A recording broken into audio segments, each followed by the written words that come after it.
Shalom, all praises to Yahweh, Baruch Hashem, Yahweh Shai, Baruch Hashem, Rakakwadash.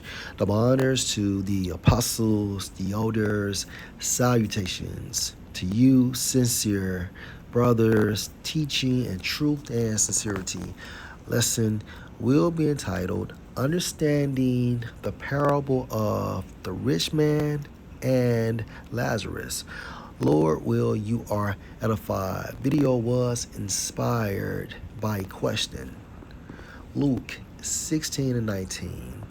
There was a certain rich man which was clothed in purple and fine linen and fared sumptuously every day. The rich man is symbolic for the Edomites, their nobility. 13 Edomite families that run or control this entire system. Okay? And in modern terms, so-called white people based on the lineage of their fathers. And their father's lineage goes back to Esau, which was clothed in purple. Now, purple is symbolic for royalty. And fine linen and fared sumptuously, meaning a lifestyle of luxury every day. And the reason why he was clothed in purple and fine linen and lived in luxury is because of the blessing. Okay? So with that being said, let's go to 2nd Ezra chapter 6 and verse 9. For Esau is the end of the world. The world is an age, meaning a kingdom, dominion, or rulership. And Jacob is the beginning of it that follows. So Esau is going down and Jacob is coming up.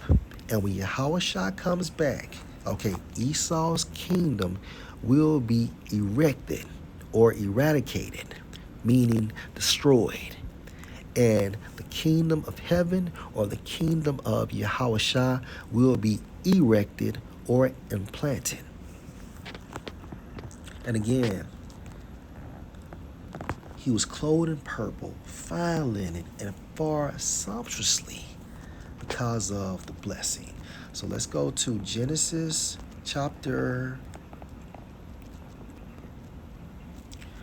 27 and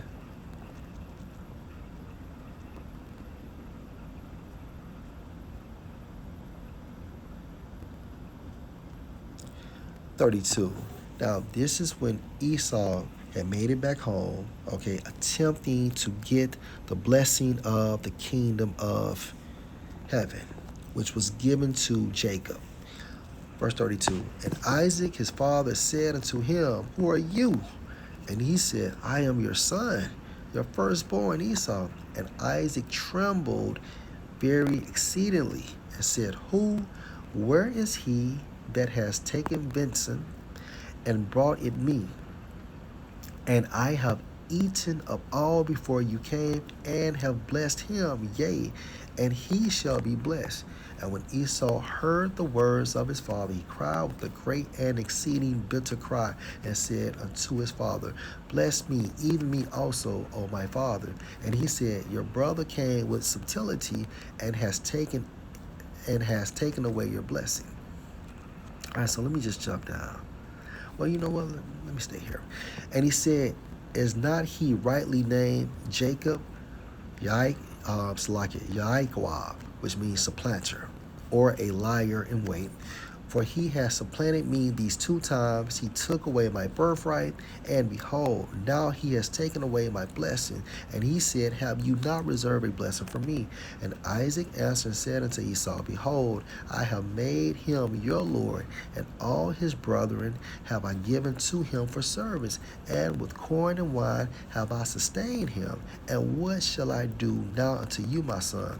And Esau said unto his father, have you but one blessing, my father? Bless me, even me also, O my father. And Esau lifted up his voice and wept. And Isaac his father answered and said unto him, Behold, your dwelling shall be the fatness of the earth in your kingdom, and of the dew of heaven from above in your kingdom. And by the sword, or slack, and by your sword shall you live, the gun in your military, and shall serve your brother. And it shall come to pass, when you shall have the dominion, that you shall break his yoke from off your neck.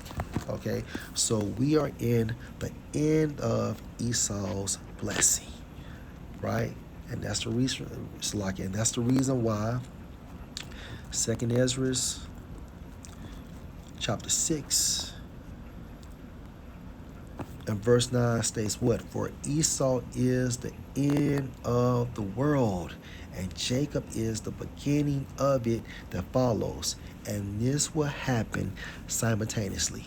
And again, in the spirit, we see the nation of Esau going down and the nation of Jacob uprising, coming up. And Jacob is a representation for you so-called Negroes, Hispanics, and Native Americans based on the lineage of our fathers. And our father's lineage goes back to Abraham, Isaac, and Jacob. All right, verse 20. And there was a certain beggar named Lazarus, which was laid at his gate full of sores. Lazarus means what? All right, according to the Hebrew, Strong's H 499, and I'm pronouncing this right to left. Allah Izar, which means whom the Most High helps. Okay. And Lazarus is a representation for the nation of Israel, starting with the elect, beginning with 144,000, which was laid at his gate full of sores. Now, gate is symbolic for an entrance into a city, okay, a system, and also the agora, meaning the marketplaces, okay, and Jake, okay, depend on this system, okay. Now, the sores. Sores is symbolic for what? The curses. Going into Deuteronomy, Slovakia, chapter 28 and 15. But it shall come to pass, if you will not listen unto the voice of Yahweh your power, to observe to do all his commandments and his statutes which I command you this day, that all these curses shall come on you and overtake you. Okay? And so the curses start at verse 16 all the way down to 68. All right, so Lazarus is a representation for so-called Negroes, Hispanics, and Native Americans based on the lineage of our fathers. The gate is symbolic for what? The system. Swords is symbolic for the curses. Okay. Verse 21. And desiring to be fed with the crumbs which fell from the rich man's table. Moreover, the dogs came and licked his sores. The dogs are a representation for these other nations, okay? They are joint heirs with Esau in Esau's blessing. So let's go to Psalms, the 83rd chapter, and verse 1. Keep not you silence, O power, hold not your peace, and be not still, O power, for lo, your enemies, starting with Esau and these other nations. And when I say other nations, I'm talking about these so-called Africans, so-called Chinese, so-called Japanese, so-called East Indians, so-called Arabians. For lo, your enemies make a tumult, and they that hate you have lifted up the head. Look at Esau. How has Esau lifted up the head? He has a kingdom, okay? And this is within the will of the Most High. Because remember, the Most High controls what? The kingdom of men. Verse 3. And that's in the book of Daniel, chapter 4 and 17, I believe. Verse 3, they have taken crafty counsel against your people and consulted against your hidden ones. The Most High's people, the Most High's hidden ones, are the Israelites. They have said, come and let us cut them off from being a nation, that the name of Israel may be no more in remembrance. All right, with that being said, let's go to Hosea chapter 1 and verse 10. Yet the number of the children of Israel shall be as the sand of the sea, which cannot be measured or numbered. And it shall come to pass that in the place where it was said unto them, you are not my people, there it shall be said unto them, you are the sons of the living power. And the place is America. All right. So let's go back to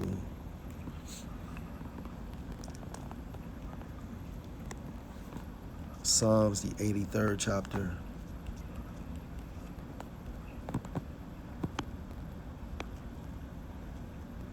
In verse 4.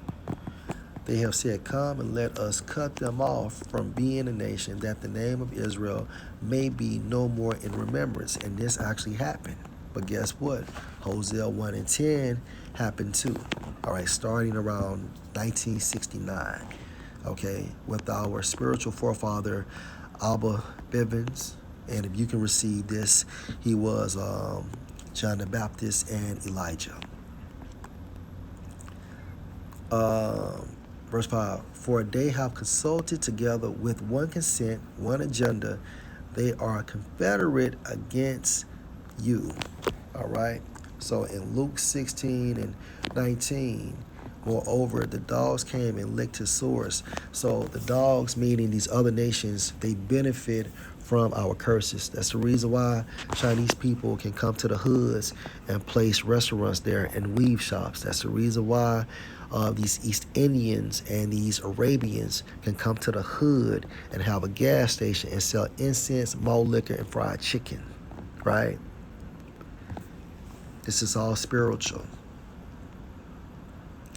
And licked his sores. Now, when a dog licks something, it's in a continuous motion, okay?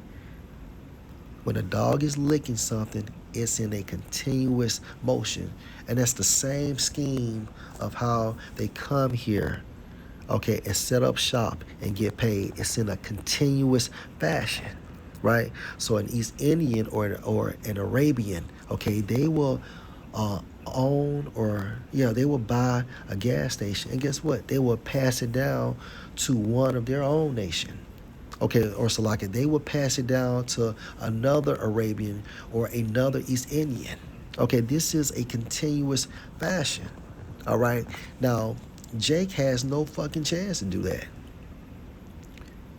And this again shows you how true the word of Yahweh Bashem Al-Shai is. All right, so let's continue.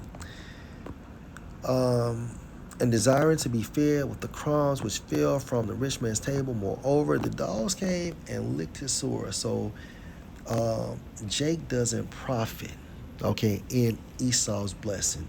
Only, okay, these other nations profit.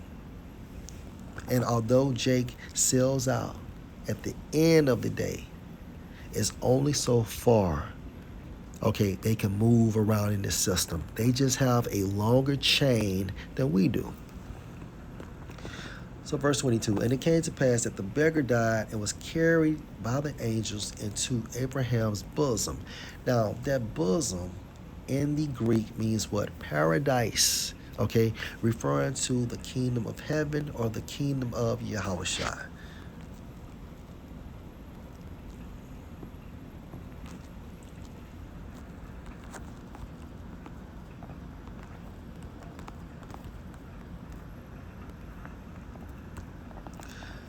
Psalms 35 and 27, let them shout for joy, be glad, that favor my righteous cause. Yea, Let them say continually, let Yahweh be magnified.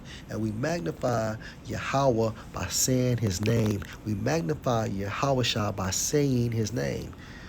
Which, Salakia.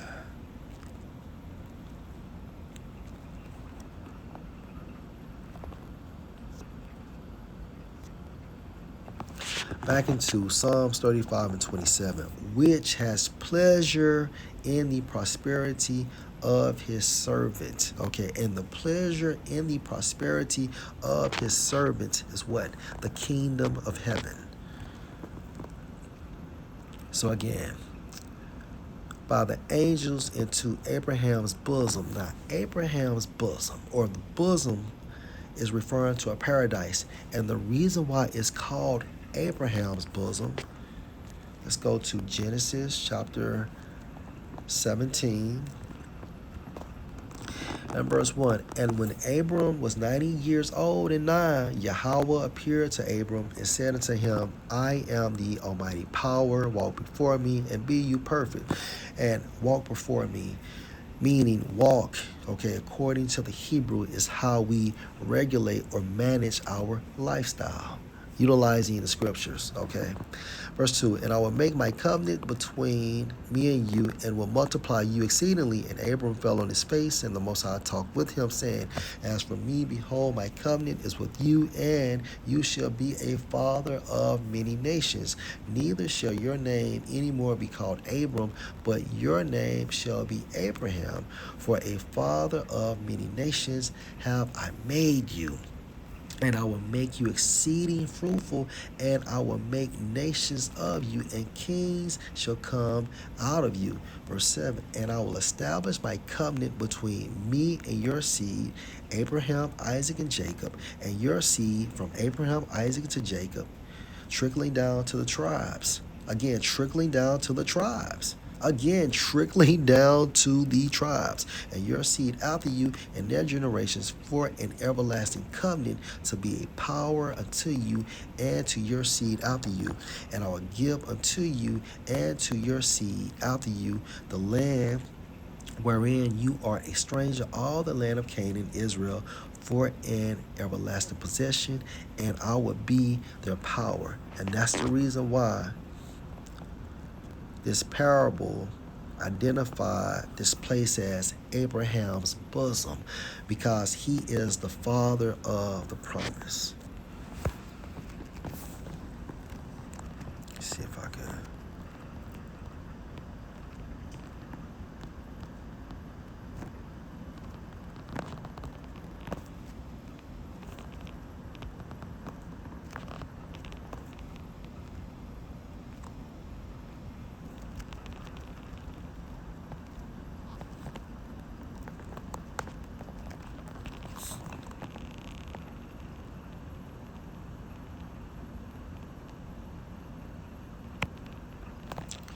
All right.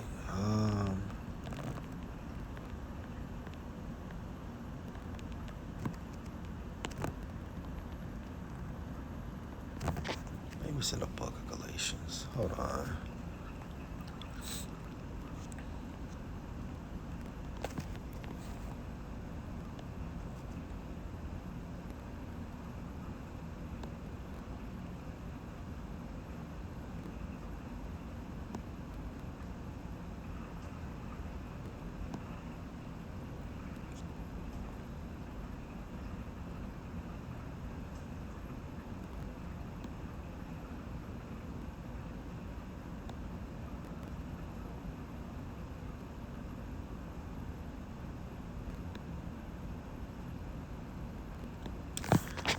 All right, Salakia. All right.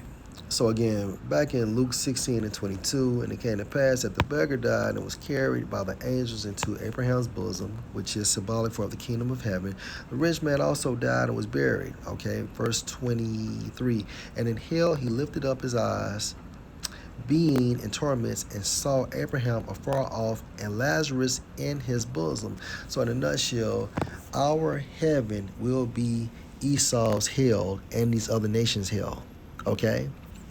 And in today's time frame, right? Esau's heaven is our hell. Look how Jake, so-called Negroes, Hispanics, and Native Americans struggle in Esau's system. And it's going to be the same way, but much worse in the kingdom of heaven. And to prove that, let's go to Psalms, the second chapter. And after 1,000 years, Esau will be collected and burned. Okay? And these other nations will be able to go back to their own land and chill, but at the same time frame, they will worship Yahweh, Bahashem, Yahweh Shai. They will pay homage. Let's go to Psalms, the second chapter. And verse 1, why do the heathen rage and the people imagine a vain thing, the New World Order? The kings of the earth set themselves, and the rulers take counsel together against Yahweh and against his anointed, saying, let us break their bands asunder and cast away their cords from us. He that sit in the heavens shall laugh, the Lord shall have them in derision. Now let's go to the point. Verse 7, I will declare the decree, Yahweh has said unto me, you are my son, this day have I begotten you. All right? And this is referencing Yahweh Shai. Ask of me, and I shall give you the heathen for your inheritance, and the uttermost parts of the earth for your possessions. You shall break them with a rod of iron. You shall dash them in pieces like a potter's vessel. So this is going to be a rigorous slavery. Okay? All right, so let's go back.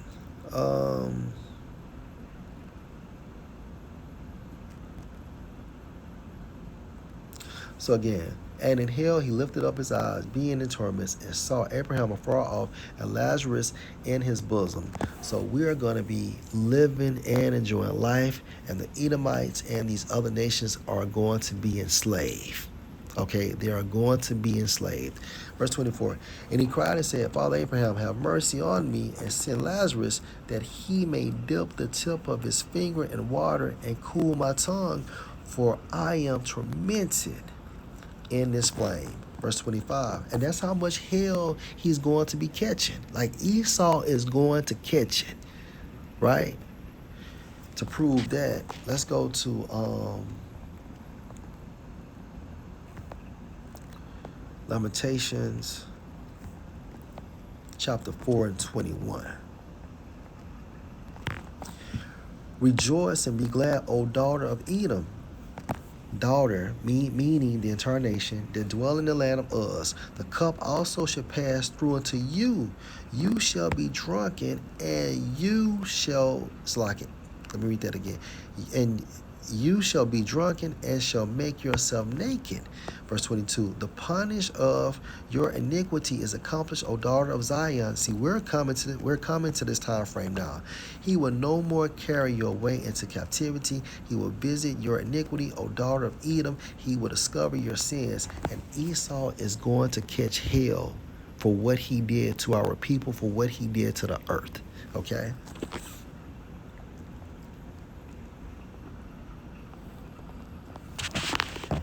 And remember, the scripture states what? You shall be drunken. And that's severely. All right, so back into 24. And he cried and said, Father Abraham, have mercy on me, and send Lazarus, that he may dip the tip of his finger in water and cool my tongue, for I am tormented in this flame. He's going to catch so much hell. Verse 25, but Abraham said, Son, remember that you in your lifetime, your kingdom, receive your good in your kingdom, that you in your lifetime receive your good things in your kingdom, and likewise Lazarus evil things in your kingdom, but now he's comforted, okay, because of the kingdom of heaven. Okay, or the kingdom of Yahweh Shai, and you are tormented because you are in our kingdom. Again, We caught hell in your kingdom, and you will catch hell in our kingdom. Verse 26, and let me read this in the NLT.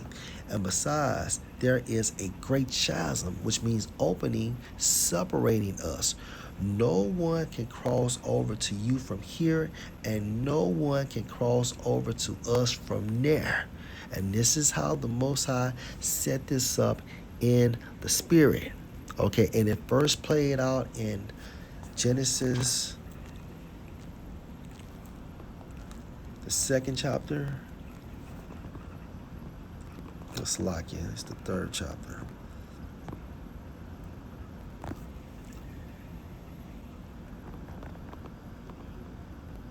Genesis 3 and 14. And Yahweh power said unto the serpent, okay, this crafty man, and if this man was on earth today, he is an Edomite.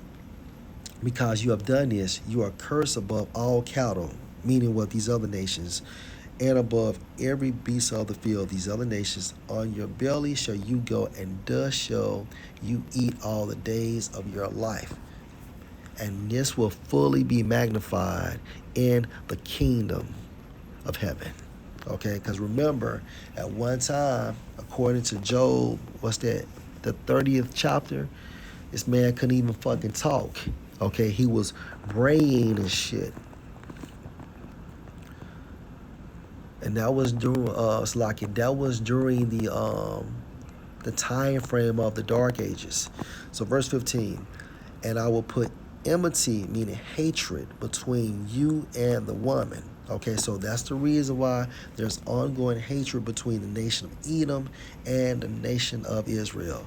And again, in modern terms, so-called white people versus so-called Negroes, Hispanics, and Native Americans. And I will put enmity between you and the woman, and between your seed and her seed. It shall bruise your head, and you shall bruise his heel. All right, and just a short form of that is, of course, when Yahushua comes back, he's giving Esau a headshot. Okay, no snake can come back from a fucking headshot. All right, so he bruised our heel, meaning what? He enslaved us. Think about the Dark Ages. All right, he came back in power during the Renaissance, and he took us down.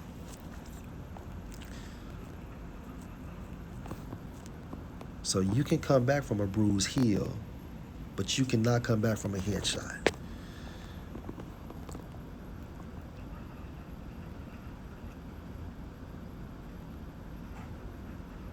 So back in verse 26, and besides, there is a great chasm separating us. No one can cross over to you from here, and no one can cross over to us from there. Verse 27, then he said, I pray you therefore, Father, that you will send him to my father's house.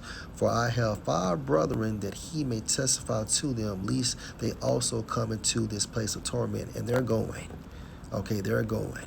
Verse 29, Abraham said unto him, you have Moses and the prophets, let them hear them. And he said, nay, Father Abraham, but if one went unto them from the dead, they will repent. And he said unto him, if they hear not Moses and the prophets, neither will they be persuaded, though one rose from the dead. Why? Because they're not spiritual. Okay, they're not spiritual. So the nobility of Edom, they see what's going on, and they know we are men of the Lord, beginning with the apostles of Great Millstone. They fear the apostles of Great Millstone, trickling down to the rest of the prophets. Okay, and that's the reason why they're attempting to offset prophecy, because they're trying to stop Yahushua from returning. They're trying to kill off us as a nation so they can receive the kingdom of heaven, right? And best believe when that last Rothschild died, I think it was, I don't know if it was Evelyn. It was one of them, either Evelyn or Jacob. Best believe when he got to the spiritual realm, he begged Yahushua. Okay, he begged Yahushua, could he go back and tell his brethren, okay, this is really real. Okay, y'all need to get right. So again, Donald Trump stated that Okay, he doesn't believe that he's going to heaven. Oh yes, he's going. He's going to both of them. I did a video a couple weeks ago. Okay, when he dies, he goes to the spiritual realm. He comes back around the third or fourth generation. Okay, and when he come back, okay, if he doesn't make it, he will be a slave in the kingdom of heaven. So hell is nothing but conditions that are played out on earth. Okay, well, let me say this. Heaven and hell are nothing but conditions that are played out on earth. Okay, there's no such thing as a physical place called hell or a spiritual place called hell. There's no such thing. Everyone dies, they go to the spiritual realm.